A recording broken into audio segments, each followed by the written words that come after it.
welcome back to my YouTube channel. You are watching me, Lindsay, and for today's vlog, I would like to share with you my Shopee haul. Ta-da! So these are my Shopee hauls. Oh my god, shit. Okay, so yan yung mga pinamili ko nitong nakaraang past 2 weeks ba? Past week lang kasi actually, ang tagal-tagal kong hindi nag-Shopee, and alam mo naman, pag hindi ka na pag-Shopee, tapos may budget ka ngayon, gora, po hanggang pag-shopping, as in, ubus-ubus talaga. Pero so ngayon, wala na akong pera dahil kaka-Shopee ko. Gusto kong umepal ni Otis sa video. So yan guys, i-share ko lang sa inyo yung mga binili ko. Actually, hindi pa dumadating yung ibang binili. Those are clothes usually. Tapos, Otis lang ayun. Ita-try on ko rin yun, pero i-haul ko rin muna siya kagaya ng ginagawa ko dito kasi nga, masyadong mahaba kapag pinagsama ko yung Shopee haul, tapos yung Shopee try on haul. So, ito muna yung papakita ko sa inyo kasi yung iba hindi pa siya actually dumadating. And atat na ako na dumating siya kasi yung mga pang-outfits natin. Say hi to Otis Tukis. Gusto niya extra sa vlog. Otis, nagmamadali ka mo ako. Sa totoo lang. Real talk. Okay, so uumpisahan natin siya ngayon. Una ko kasi, ito magkakasama to. Autistic daw nga. Hindi ako makapag-vlog.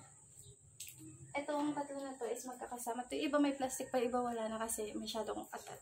So, ito, yung nipple tape, binili ko. Yung mga links, kung interested kayo, syempre may mga links na ilalagay ko siya sa baba. Sana malagay ko siya. Pero ilalagay ko siya, itatry ko talaga siyang ilagay. So, una is yung nipple tape. Yan. Namili lang ako, even though breastfeeding ako. Alam sa loob ko, diba? Magagamit mo yan, girl. So, feeling ko magagamit ko siya siguro kapag nag-date lang kami ni Elsie. Pero pag kami lang ni Amay, kapag kasama namin si Amay, feeling ko hindi ko siya magamit. Kasi parang, ang hassle, diba? Papadili ka sa tatangalin mo. Pero okay lang din. Actually, guys, hindi ako masyado nahihiya ngayon kapag nagbe-breastfeed. May takip o wala. Kasi feeling ko, wala akong magagawa eh. Nagugutom yung anak ko. So, I have to breastfeed her. So, yun. Eto nga. Napunta doon. Yung nipple tape yung una kong binili. Kasi ito yung sumunod kong binili. Yung pangkilay ko. Kasi nagustuhan ko talaga siya. Kaya ang dami oh. 5 siyang peraso. Pero guys, 15 pesos lang to. Yung nipple tape, hindi ko maalala kung magkano. Pero baka nasa 30 lang yan. Ganyan. So, itong na to, pangkilay na binili ko is 5 pieces siya. Kasi nga, parang siya yung pinaka naging bet ko. Yan, gamit ko siya ngayon. Yan. Pasensya na ako, hindi pantay yung kilay ko kasi nag-photoshoot na nakaraan. Tapos naahitan yung kilay ko. Kaya hindi na siya pantay. Papakita ko lang siya sa inyo. Ganito siya. Wait lang, kukunin ko yung gamit na kasi meron pa ako ng gamit na.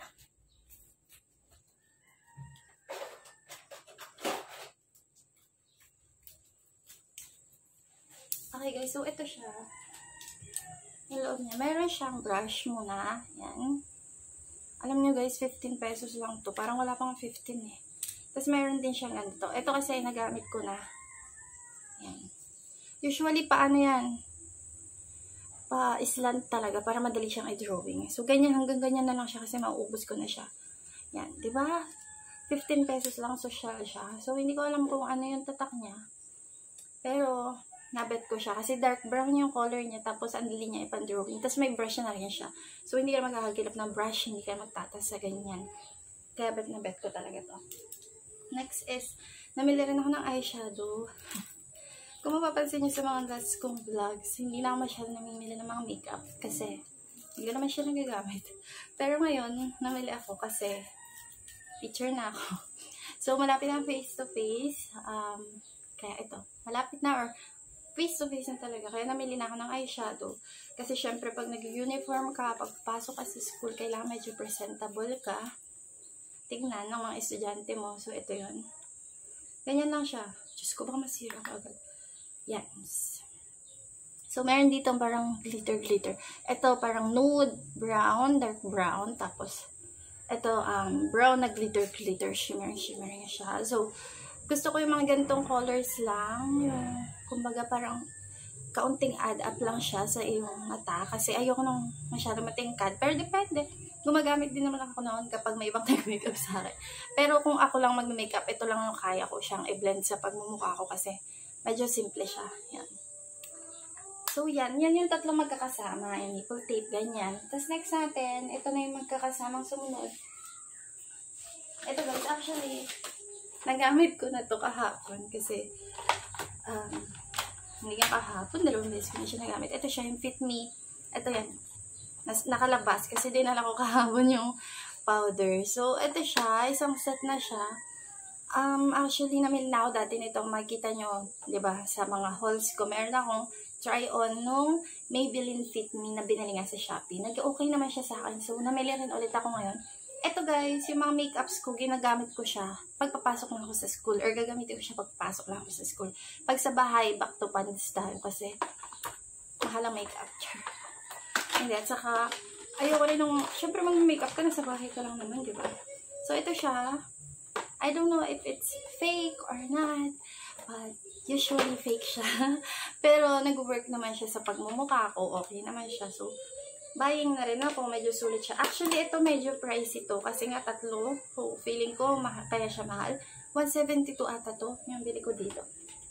Tapos, ayun na siya. Complete set na siya. So, ito, natatawa ko kasi hindi ako marunong. Kasi pinurse ko siyang ganun. Tapos, tinuruan pa ako ng LC magbukas. Sabi ko, bakit may ganyan may babae mo? Sabi ko sa kanya, galit sa akin. So, depende siya na ganyan. So, makikita nyo, dapat 1 shade lighter yung bilhin mo. So, yan yung bilhin ko. Siya ay normal to oily. Yung nabili ko. Ewan ko. So, yan, foundation. Tapos, meron din siya no concealer. Which is yung stick. Tinatawag na lang stick na concealer. Yan. Kala mo, expert sa makeup, no? Makabili-bili ng mga makeup. Tapos, meron din ako ng powder. Itong powder na to ang pinaka-bet ko sa kanila. Ito talaga yung alak ko talagang bilhin lang. Kahit di ko na mabili itong foundation. Kasi sobrang cute. Ganyan siya. Tapos, kasi may salamin siya. Kaya ko siya bet. Yan. May salamin. Tapos, meron din siyang pang-smudge. So, yan. Inano pa talaga siya sa box. Pero mamaya itatapon ko na to kasi nahul ko na, diba? Kaya din minamadali ako.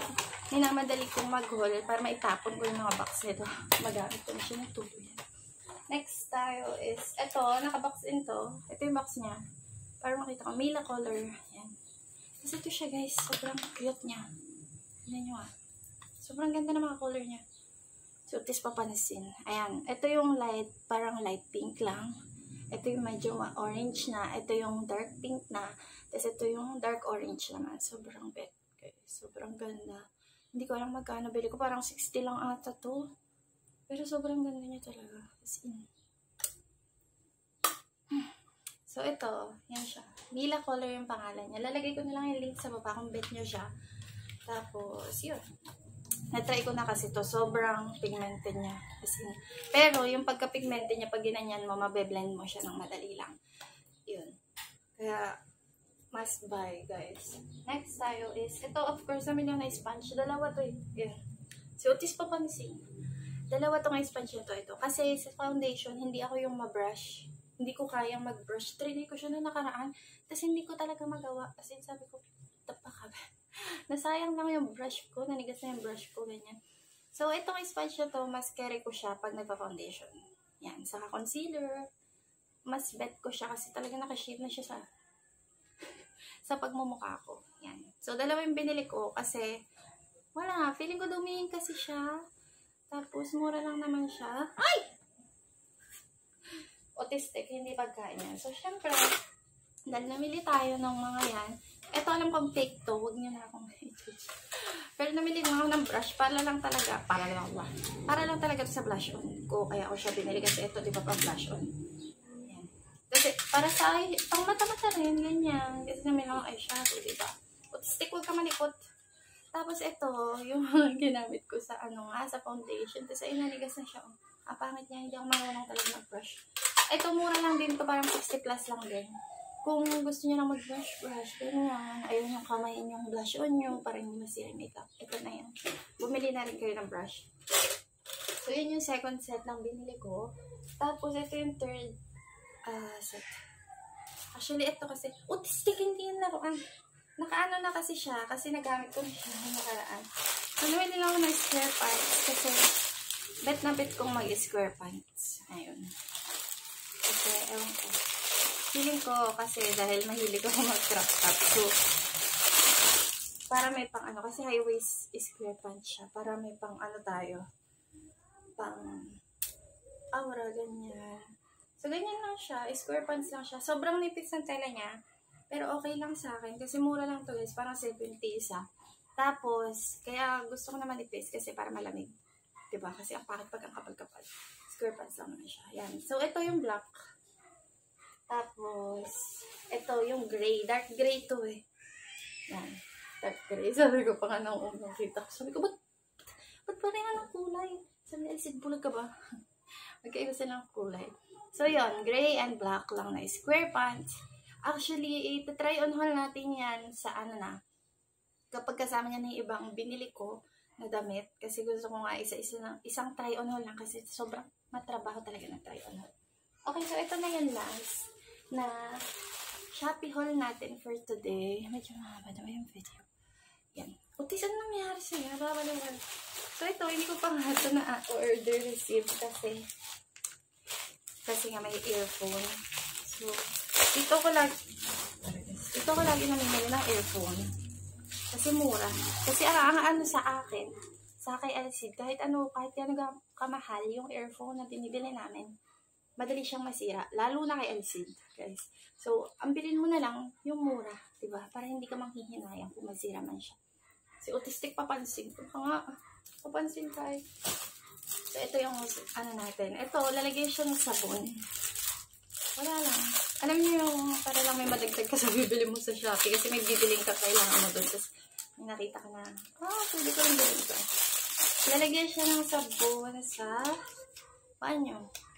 Tignan ko, hindi ko actually. Ayan siya. Tapos feeling ko ito, sticker dito. Ganyan Ano ba to? Kaya namili-mili ako, hindi ko alam. Ganyan, nakatayo siya.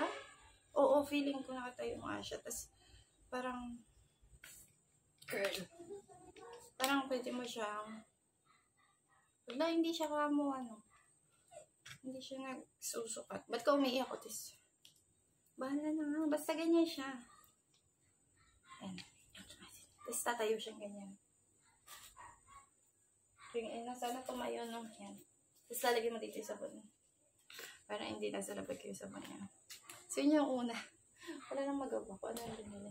Ito muna, namili na ako ng ipit ni Amaya. Alam niyo, ito talaga yung kinakadigang ko ngayon when it comes to Amaya. Sobrang dami niya ng ipit. Tapos sobrang laging nawawala lang talaga yung mga ipit niya. Nakakalikot mo. Yung mga ipit niya, lagi lang nawawala. So, bili lang ng bili. Tapos ito yung earphones, guys. Parang 25 pesos lang natin ito isa o 35. Hindi ko alam. Hay nako, Otis. Papansin na eh. So, yun. Ito yung earphones. Namili ako ng gray. Tapos, namili rin ako ng yellow. Tapos, pink. Yan.